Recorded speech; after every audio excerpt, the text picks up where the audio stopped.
Pushpa trailer చూసిన తర్వాత మీకు ఒకే ఒక విషయం అర్థమై ఉండాలి. ఈ సినిమా బ్లాక్ బస్టర్ అని. అల్లు అర్జున్ సినిమాలో ఏ ఎలిమెంట్స్ అయితే ఉండాలో అంతకు మించి ఉన్నాయి. సేమ్ టైమ్ ఎమోషనల్ యొక్క పార్ట్ కూడా అద్దరిపోయే రేంజ్ లో ఉంది. తిరుగులేనటువంటి సెంటిమెంట్ ఉంది ఈ ట్రైలర్ లో. ఆ విషయం మనకు గట్టిగా అర్థమవుతుంది. ఫజల్ తో జరిగేటువంటి ఫేస్ ఆఫ్ సన్నివేశాలు మామూలుగా లేవన్న విషయం మనకు తెలియదు కాదు. ట్రైలర్ లో ఆ కట్ మాత్రం దిమ్మ తిరిగిపోయేలా కట్ చేశాడు సుకుమార్.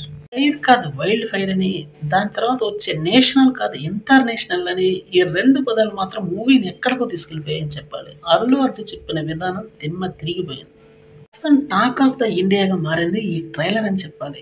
మూవీ యొక్క రేంజ్ ని ఒక్కసారిగా ఇంటర్నేషనల్ లెవెల్ కి తీసుకెళ్లాడని చెప్పడంలో డౌటే లేదు. ఇండియాలో 5-6 లాంగ్వేజెస్ తో పాటు రిలీజ్ అయిన తర్వాత వీటిని ఇంకా ఇంటర్నేషనల్ లాంగ్వేజెస్ లకు తీసుకెళ్లే అవకాశం చాలా ఎక్కువగా ఉంది.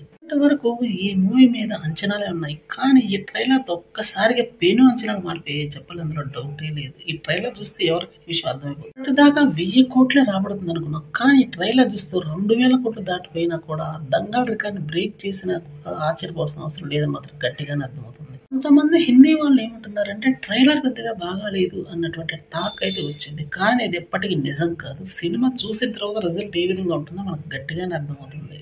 వన్ ట్రైలర్ చూసిన తర్వాత ఏమన్నారు, ఇప్పుడు ఈ ట్రైలర్ చూసిన తర్వాత ఏమంటున్నారు, కానీ వాళ్ళు ఏమనుకున్నా సరే మూవీ మాత్రం బ్లాక్ బస్టర్ అని మాత్రం గట్టిగానే అర్థమవుతుంది. గా ఈ మూవీ తిరుగులేని బ్లాక్ బస్టర్ సాగిస్తుందని కంటాపదంగా చెప్పుకోవచ్చు. అంత అద్భుతమైన కంటెంట్ ఉంది ఈ మూవీలో. సగటు సినీ ప్రేక్షకుడిని కంటతడి పెట్టించగలిగే భావోద్వేగాలు ఈ మూవీలో పుష్కలంగా ఉన్నాయి. సెకండ్ పార్ట్ లో అంత మించి మరి ఉన్నాయని చెప్పాలి. రేంజ్ లో వీళ్ళకి ఎలివేషన్స్ కావాలి, అంతకు మించిన ఎలివేషన్స్ అయితే ఈ మూవీలో పుష్కలంగా ఉన్నాయి, ఉండబోతున్నాయి, ఉంటాయి.